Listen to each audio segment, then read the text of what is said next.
Welcome back to another episode of Between the Reps. I am your host, Granger, and welcome to episode 9. How we feeling today? How's our weekend been? What we get into? I am recording this on Saturday night, and everyone's asleep already, and it's only 8:30.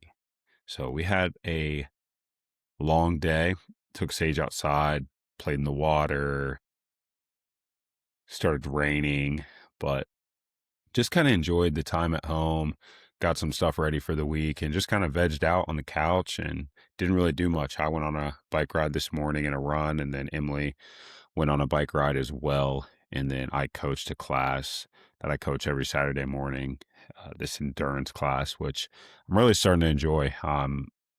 Enjoying seeing the development of the athletes and kind of where they're at and their progression.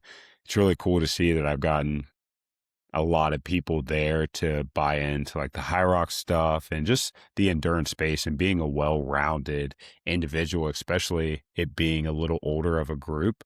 Seeing their progress and seeing their movements is really been cool for me. And I'm excited to see how far they push. I think most of them are going to be signing up for High Rocks Dallas. So it's going to be really cool to see them partake in that and to really see how the training translates to the actual event. So I'm excited to see what the rest of the summer looks like for them and just enjoying the podcast too, man. Just really excited about bringing you guys episodes each week. Today's episode is mostly going to be about progressive overloading and how that works into your daily structured programming and how you can take advantage to build your foundation in fitness with progressive overload. Wanted to first recap Guardians game. Anderson and I went to that last Saturday. It was a lot of fun. Got to spend time with him, got to enjoy each other's company, kind of got to let loose a little bit and just enjoy the game, enjoy the day. And it was cool. The Guardians, they got beat pretty bad. I think the Red Sox scored 6 runs in the 9th inning.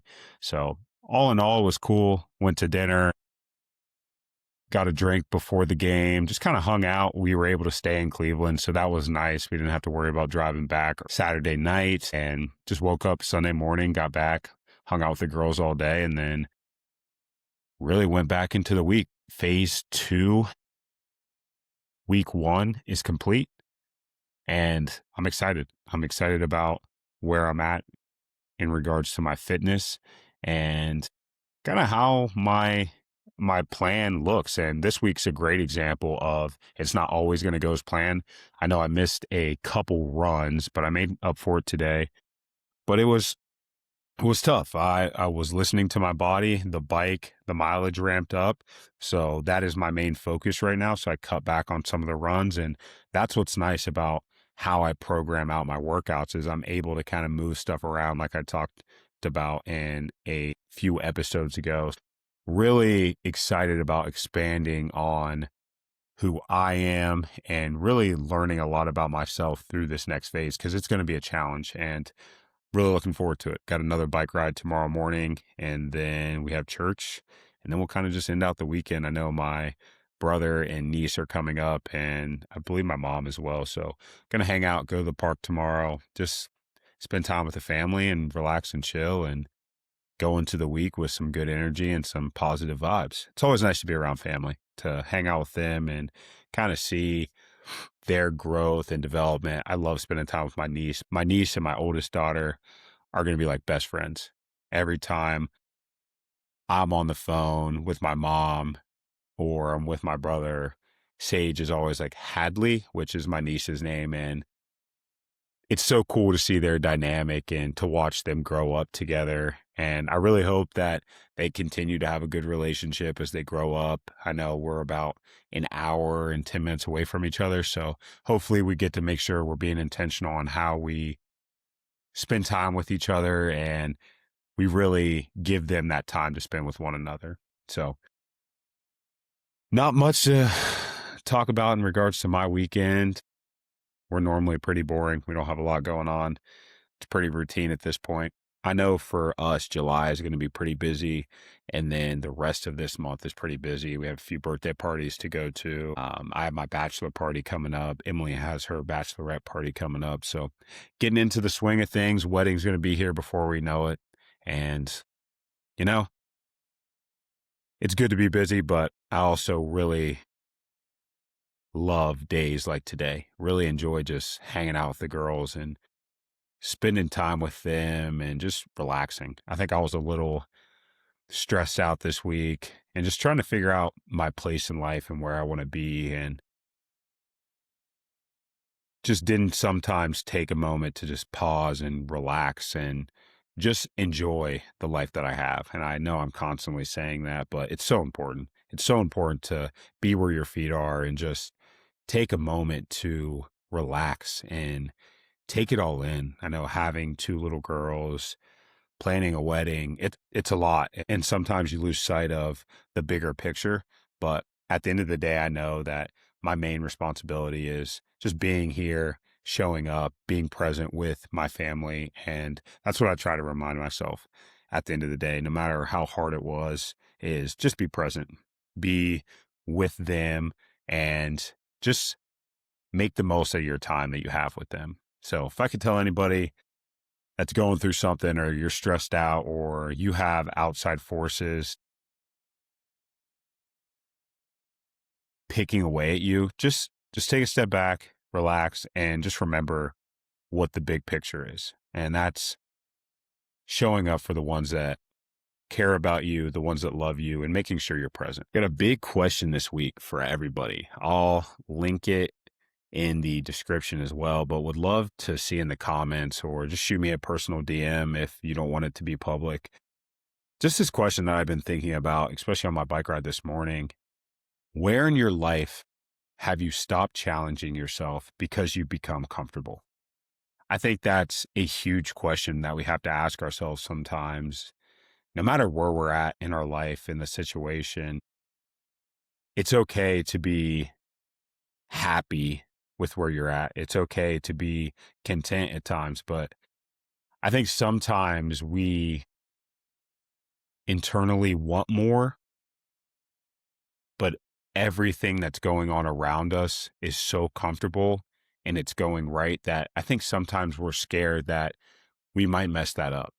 And I think for me, I thrive on being challenged, or putting myself in a situation where I can go after things. And I think at times I've fallen short on that. I haven't taken that leap of faith in some areas of my life because I'm scared, or I'm doubting my abilities. But going forward, that is a big thing I'm focused on, is continuing to challenge myself each and every day to show up better, more intentional, more focused in a multitude of areas in my life, not just in fitness, in my career, in my family, becoming a new husband, being a new dad, just really focusing on going through life with an intentional purpose of how I'm acting and how I'm pursuing the goals that I've set. I don't want to be comfortable. I don't want to lose the fire that I have for the things that I'm passionate about. And it's really hard to make sure you stay focused on that and make sure that you continue to pursue the things that excite you and the things that make you happy. I think we need to do a better job as individuals of reflecting on that. And that's why I wanted to pose this question to everybody. Where in your life can you challenge yourself? Where have you stopped challenging yourself? What things do you need to let go of? But the biggest thing I can say is we have to continue to challenge ourselves. And that takes us, I think, into today's topic of, how do I get started in fitness? Where do I go for information? Who do I reach out to? And what are some things that you can use by just doing a little bit of research and building out a strength program? I know having a trainer or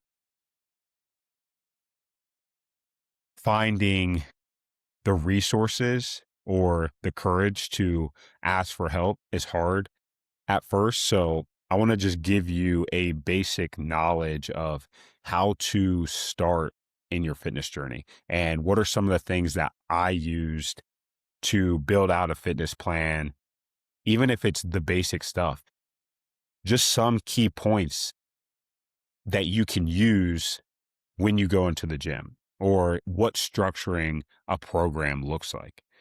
And for me, using progressive overloading throughout all my programming, whether it's running, lifting, biking, is something that's so important as you move forward. If you're looking to get faster, you're looking to get stronger, you're looking to gain muscle mass, whatever it may be, you can use this as a core foundation to your programming. So what is progressive overloading? To define that for you, and just the simplest of terms, is the principle of gradually increasing the stress placed on the body during training so that you continue to adapt, grow stronger, and improve your performance. And this can be so basic in the sense of, if I go into the gym every single Monday, it's my upper body day, and I'm doing 135 for bench for 8 reps, and I do that for 4 weeks. I never change my weight. I only use 135, or I'm only doing 8 reps. None of my resistance changes. None of my reps change. Then I'm not growing. I'm not developing or putting any stress on my body so I can adapt to the new forms of stress. So for example, it could be adding reps, or what I personally do and what I like for most of my programming is typically my reps are the same week to week. Right now, it's anywhere from 5 to 8 reps, depending on the exercise, depending on the muscle group that I'm working. So with those 5 to 8 reps each week, I'm changing the weight consistently. Whether it's 5 or 10 pounds, I use an RPE scale, which is rate of perceived exertion, which I can go into that in another episode, but I don't typically look at the amount of weight I'm doing. It's more so based on that scale. So for example, if I'm doing an RPE of 7 per se, I want to make sure that I could, once I'm done with my 5 to 8 reps, which, so say I'm doing bench press and I have 6 reps for my first set. I do my 6 reps. I want to be doing a weight where I could get 3 to 4 more reps after that at an RPE of 7. And like I said, RPE is a whole nother thing, just so you can know what that is.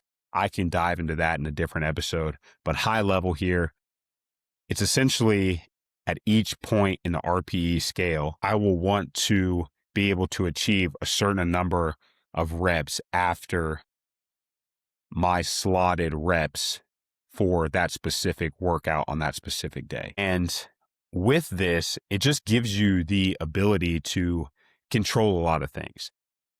I think with progressive overloading, you're really looking at your form, you're developing control, and you're able to understand how your body reacts under certain situations.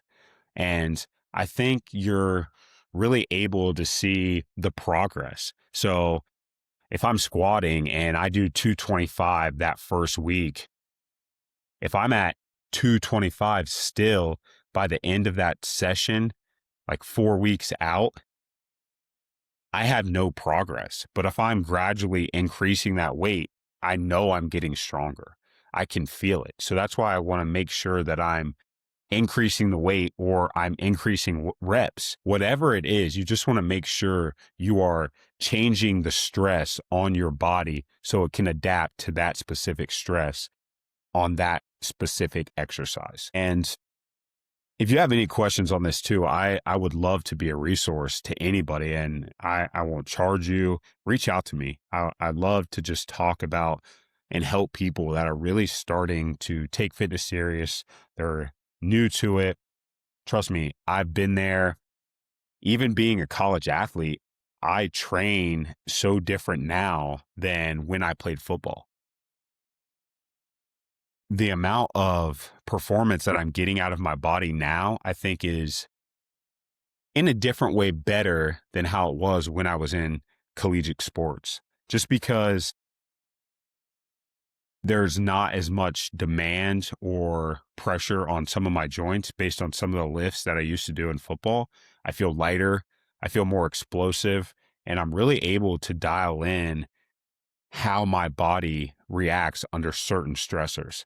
And that goes into my recovery, my nutrition, and really how I'm able to perform in the gym each and every single day to each and every single week. I think that we can really focus on that foundation. So if you have your first block of training, schedule it out for 4 weeks, make a 4 week schedule, do the same exercises for that specific day. So say on Monday, do the same Monday every single week for 4 weeks. Same amount of reps, same lifts. Just make sure you're increasing that weight and you work off an RPE scale. And I can link what that scale looks like in the description as well. And maybe that's a whole nother episode that we can dive into what that looks like and really help you guys understand some key components to the RPE scale and what that means and how to use it. So I think we look at that foundational plan of Monday is the same each and every single week. Wednesday is the same each and every single week. Friday is the same each and every single week. So for me right now, I'm only lifting 3 days a week. I'm not lifting every single day. But even if I was doing a 4 day a week lift, which Monday would be an upper, Tuesday a lower, Wednesday would be probably just a core and run day. And then Thursday would be another upper. And then Friday would be like an explosion day with a lower body focus. And we would just build off of that for 4 weeks. That would be my base training plan. I would do the same exercises each and every single day for 4 weeks, but I would just increase that specific intensity for those specific workouts. And the main focus on this is if you don't have stress change on your body, it's never going to adapt to new stressors because you're consistently doing the same thing over and over. You're not increasing weight, you're not increasing reps. It's really going to stop adaptation to build that muscle or build that endurance. And you can do the same thing within running as well. If you're able to start with a base plan and whatever your running looks like each and every single week, what you can do is build off of that as the same as you would in your lifting. So for me, I run on Monday, Wednesday, Friday right now. And Monday is more of a shorter to mid run, but it's pretty easy. It's anywhere from 4 to 5 miles and it's pretty easy. So nothing really changes on that. But Wednesday, I will do like a speed day. So if I'm doing 800-meter repeats, for me, I'm changing the amount of reps each week. So I might start at 8, and then by week 4, I'm up to 12 or 14, depending on how many I've actually gone up for that week. If I'm going by 2, if I'm increasing by 1. And I typically change the amount of rest as well. I don't really mess with speed because I feel like naturally my speed increases week to week. I get faster even with adding the additional work. And then Friday is more typically like a long run. And right now, because I'm more focused on cycling, I have my long bike ride on Saturdays. So Friday's more of a longer run. Zone 2, zone 3, nothing too crazy. I really only have one speed day a week right now since I'm not really training for a race or anything. I'm just trying to keep a base of endurance. I'm just consistently increasing my volume over time. And it really helps with doing it consistently throughout the year. I'm developing sustainable durability too for my body. In that too, you could really look at a few questions to help you build out a program. That's my current training block and how I use progressive overloading within that. But some questions that I would really sit down before I'm building out a program and I'm looking into whatever my specific goal is and how to use progressive overloading within that, I think would be smart. And there's not a one size fits all solution to your goals and what you want to achieve in your fitness. That's why I think it's hard to have a specific plan for everybody.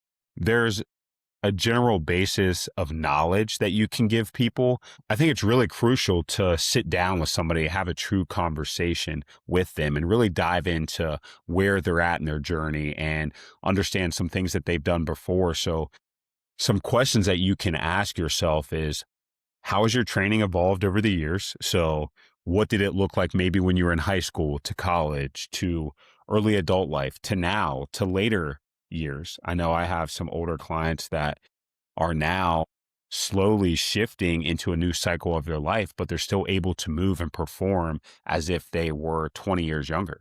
And that's something I've seen in my Saturday morning endurance classes is being able to put people in situations where they are able to really see the benefits of a hybrid model and using specific training methods to really evolve their performance as they age. Number two would be, what mistakes did you make when you were trying to do too much too soon? And that's a big thing that people do. You try to do everything all at once. You can have it all, but you can't have it all at once. I heard that quote this past week, and I think that is huge. You truly can have it all, but you can't have it all at once. So if you're going through your fitness journey and you're trying to do a million different things all at one time, you're either going to quit or you're going to severely injure yourself, or you're going to set yourself back on the journey that you're currently on. And number three would be, what does smart progression look like? So for you, if you could sit there and you could ask yourself, hey, Granger, what would be a smart plan? What are you realistically going to be able to achieve in these next 4 weeks? Set yourself up for success. Don't overstimulate your body. You have to recover. You have to understand that mobility is important. Your nutrition is important. So what areas can you control to make sure you're setting yourself up for a smart progression over the next 4 weeks? The biggest thing I would say of all of those is you can't move a mountain in a day. You have to take your time. You have to be able to understand your body. You have to be able to be realistic with yourself and have the conversation to know that, hey, this is what realistically I can achieve in the next few weeks. And the biggest thing I can say, especially in the endurance space, is you can only build the capacity one run at a time. You can't start from 0 to 100. You can't try to go out of the gate and run 10 miles if you've never ran before. Take your time. Be smart about how you're going about your training. Ask for help. There are millions of resources out there for everybody that are free to go and look at as they start their fitness journey. And then as you get more knowledge and you continue to grow and you get a little more confident, maybe that's when you reach out to a coach. I think some people truly have to find their way before asking for help, and they want to have a little bit of confidence within what that person is trying to provide to them. They want to be able to understand it a little more. I've been there. It took me a long time to ask for help in regards to the fitness space, especially when I came into running. I've never been a runner. So for me, I had to do a little research on my own. I had to go and do it. But then slowly but surely, I've surrounded myself with a community of like-minded individuals, and I ask them questions and tips and tricks all the time because I don't know everything. And I'm continuously growing. I'm continuously doing research and learning new methods and the science behind things, which I think is super cool. I think there's so much we can do with our bodies and how we can perform, especially as we age. That's one thing that I've really been looking into is, how can I continue to perform at the level I want to perform at for as long as possible? What do I need to do now to set myself up for the next 20, 40 years? And working with the individuals that I've been working with over the past few months has been really cool to see that they can still move. They can still achieve the things that they want to achieve. It might look a little different, but at the end of the day, they're still performing and they're still achieving some great things, especially in the running space. I have one lady that went from not running at all till now she's doing a high rocks, and her times on her 800, 1,000 meter runs has come down drastically in the past 3 months. Another big thing is women coming back from, and another big thing that I've seen amazing progress in and have become really interested in is women coming back from postpartum. I know I planned all of my fiance's workouts and built all of her plans, and we just started from the foundation. She's very fit before she had both of our kids, and she worked out during her pregnancies. But we started at the foundation. We built her from the ground up because it was important for her to find balance and to be able to move the weight that she moved before she had kids and be able to run the way that she did, but she had to have a solid foundation, especially women, their pelvic floor and core. It's so important to heal that back up and to make sure all of those things are stable before you go and try to do lifts and change your body. She is down 20 pounds now, and it's a testament to the work that she's put in, but it's also a testament to the plan that she's followed. She's been intentional on how she shows up in the gym. She follows progressive overloading with her runs and her lifts. And she's gained, I would probably say, 5 to 10 pounds of muscle and lost, I would say, probably about 20 pounds of body fat, which is really good, especially running the way that she ran in her half marathon 4 months postpartum. But it all started with being in the gym and strength training. We built her from the ground up. And I think it's super important for women to feel empowered when they come back from being a mom. You can have the body and you can have the strength that you had before you were pregnant. I promise you, it's going to take a little bit of work. It's going to take some focus on your nutrition, but you can have the life that you had prior. You just have to show up for yourself and you have to follow a structured plan that is really geared towards helping your body heal while also helping your body become the strongest version of itself that it can be. And this is something that I debated talking about was progressive overload in life. I think you can apply this not just in the gym or in running or building your body back, but also you can apply it to relationships. You can apply it to parenting. You can apply it to your career. And I think within a relationship, a great marriage isn't built in one day.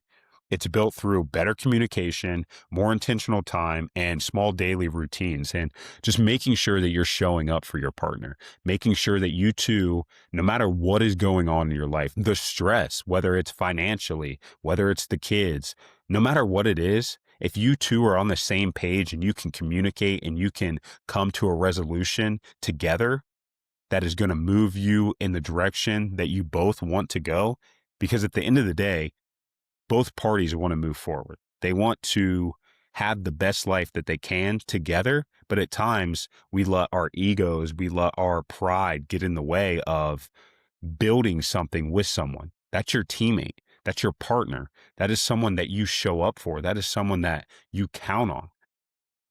You have to build that. You have to work on that. That's not done overnight. It takes continuous work to have a great marriage.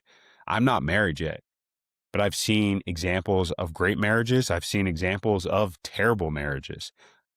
And my goal is to live a life that is consistent with my partners. And if we're not on the same page, okay, what can we both do to compromise, to come to a resolution of how do we fix the problem at hand? Because that's the number one goal. No matter how I feel about a certain topic, no matter how Emily feels about a certain topic, at the end of the day, it is our job and it is our duty to make sure that we can come to a resolution that is going to serve both parties, because we are a team. In parenting, Emily and I aren't perfect. Sage right now is going through the terrible twos. She is whiny, throwing a fit about every little thing. She doesn't need us to be perfect for her. She just needs us to be consistent because she's experiencing new emotions. She's experiencing changes in her life and how she's developing and having a baby sister and all the changing parts that goes through a young kid's journey in their life. They are going through stuff just like we are. We're changing and evolving. Their minds are growing and changing, evolving at a faster rate than ours are. So to give them that consistency, the stability, and really being patient, but also showing a little bit of authority is super important. That's what they need. They need us to consistently show up for them and make sure that we are following a routine. We're following the values that we want to instill in them. It can't be wishy-washy. It can't be one thing one day and something the next. They just need a consistent road to go down. And sometimes it's hard. Sometimes I have to be the bad guy. Sometimes Emily has to be the bad guy. I have 2 little girls and it kills me to be the bad guy, but I know that that's what they need. They need me to be an authoritarian on their life at times, and they also need me to be loving. But right now, I got to show her the discipline, and I need to make sure that she understands she has to respect her mom. She can't throw a fit because she didn't get her strawberries right away. Her biggest thing right now is not being patient. And we have to be patient with her, but we also have to let her know that that's not okay. Mommy's busy right now. Daddy's busy right now. We will grab it 1 second. You have to wait. And that's been something we've been trying to consistently show her. And it's starting to work a little more. She's starting to figure it out. But we just have to continuously show up and make sure that we're showing her the right direction. And then in your career, I've seen this at work, and it's something that I think I've learned over time is you can't have one great day. Anyone can do that. But like it's the things that you consistently do and how you show up. Being early every day. Staying a little later some days. Showing up when it's really not your responsibility. Making sure that people know that you can do the job and they can count on you. Building that progress over time, making sure that you're showing up, making sure you do a little extra this week. And then the next week, you do a little extra. The week after that, you do a little more extra. The week after that, you do a little more. And then slowly but surely, your name starts going around. People start to know who you are. People start to be able to, oh, Granger, I'm not even worried about that. They're not checking in on you every 5 seconds and micromanaging you because they have a faith in you that you're going to perform to the level that this company wants you to perform at. And if you own your own business, growing that day in and day out, slowly but surely, you're working in the business.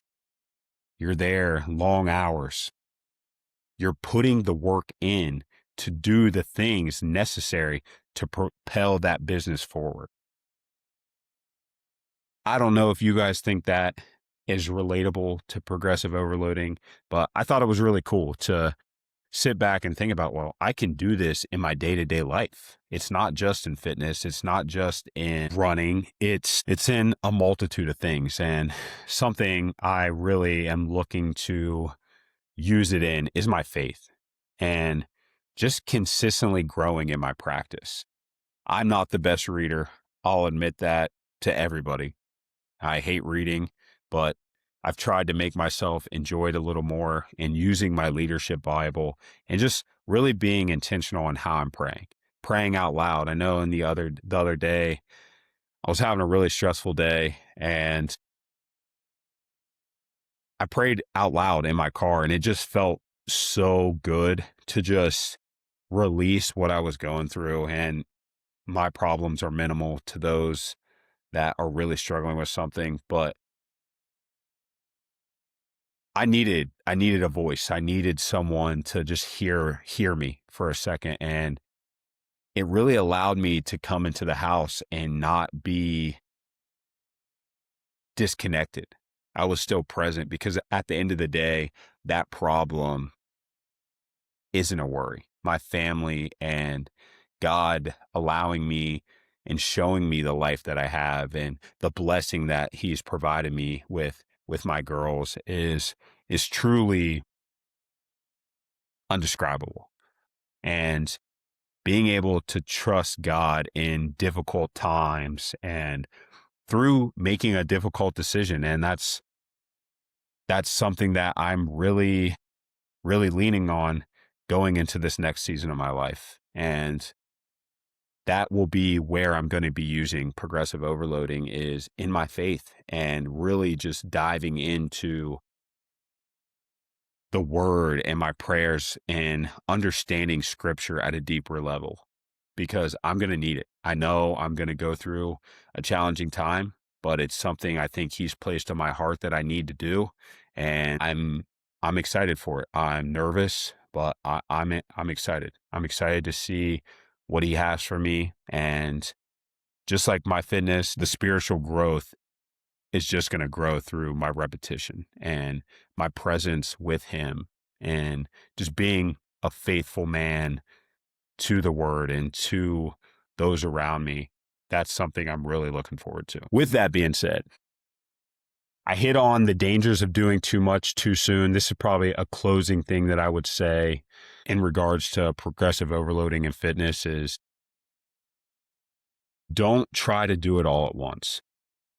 You have to really slow down. Don't set unrealistic goals. Don't have some extreme workout plan. Just have a foundational plan. Simple workouts, split it up, upper, lower, explosion, upper, lower, full body, whatever you decide to do. Just make sure that you are setting yourself up for success. I know for me, when I trained for my first marathon, I trained way too hard at the get-go. I did not slowly, gradually ramp up my miles. I went 0 to 100. And then by the time of the marathon, I was exhausted. I was trashed. My body was trashed. I had a terrible time. And it was a lesson. I'll never do that again. I was overtrained. I was under nutritioned.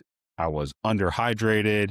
I was really burnt out physically, and I couldn't perform in the marathon. So for me, now I know what my body needs in regards to recovery, nutrition, and how to fully take advantage of a training block, because that's what these races are meant for. They're meant to do an actual training block and not kill yourself and front load it, but really progressively build on that mileage or on that lift, whatever it may be. Just make sure that you're being intentional on how you set that up. Bible verse of the week. I've used this one before, and I think going into this season of my life, this is going to be huge. So I want to use it again and kind of give you different context to it. I believe it was episode 4 where I used this, but it's Galatians 6:9. Let us not become weary in good, for at a proper time we will reap a harvest if we do not give up. God's plan for us is so much greater than we even know. And I think we just have to really have faith and be able to be concrete in who we are and what we are and the direction that he has us on. We are so much greater than what we give ourselves credit for at times. You have so much more to offer. It's about being patient and growing in who you are as an individual, and being able to stay on that path and be focused and be dialed in to the person and the thing that you're going after. It might not happen tomorrow. It might not happen in a month. It might not happen in a year. It might not happen in 3 years, but staying dedicated to it and you're putting the work in, I promise you'll get something out of it. Growth is slow, but it doesn't mean progress isn't happening. You can't be so caught up in a person's status or the things that they do or who they are, how much money they make.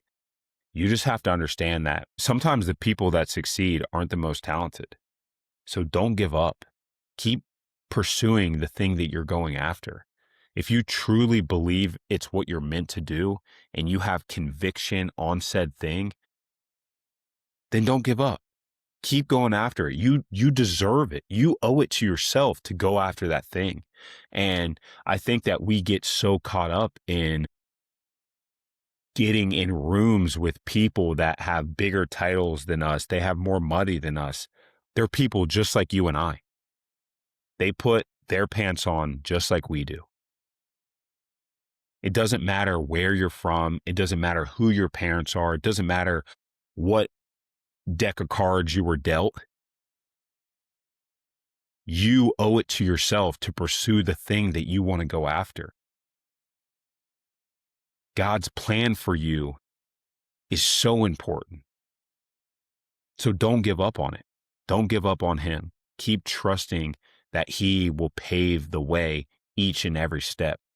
It might not be even. It might not be point A to point B, but he's paving the path for you in the direction that you need to go during that time of your life. Action items for the week. Some things I want you guys to really think about as we go into next week. And we're finishing up Q2 here in about 3 weeks. It's crazy that we're in June already and it'll be July before we know it. So 3 things that sit with it, ask yourself. I'm going to put all of this stuff in the description and I'm going to throw some stuff on socials this week. What area of your life needs the most attention? What is one small challenge I can add this week? And what would 1% improvement look like? So for this week, if you ask yourself tomorrow night, you're about to lay down, you're laying in bed, turning it in for the weekend, mentally preparing for the week. What does 1% improvement look like? What would that look like? Continue to be resilient. Continue to inspire those around you and continue to show love and be love. I think we all need a little bit of love. We all need a little bit of hope and thoughtfulness around us. So be that person to someone else. And let's continue to grow a community. Let's continue to be excited about our lives and have a good time in this life because you only get one. If this episode has helped you at all and you feel inclined to share it, please do. Give us a follow on Spotify, Apple Music, subscribe on YouTube, leave a comment, let me know your thoughts. I will link all the questions that I asked today in our description. And I'm really excited to see what 1% improvement looks like to each and every single one of you, because we are all capable of moving mountains. I hope you guys have a great evening, and I will see you in the next one.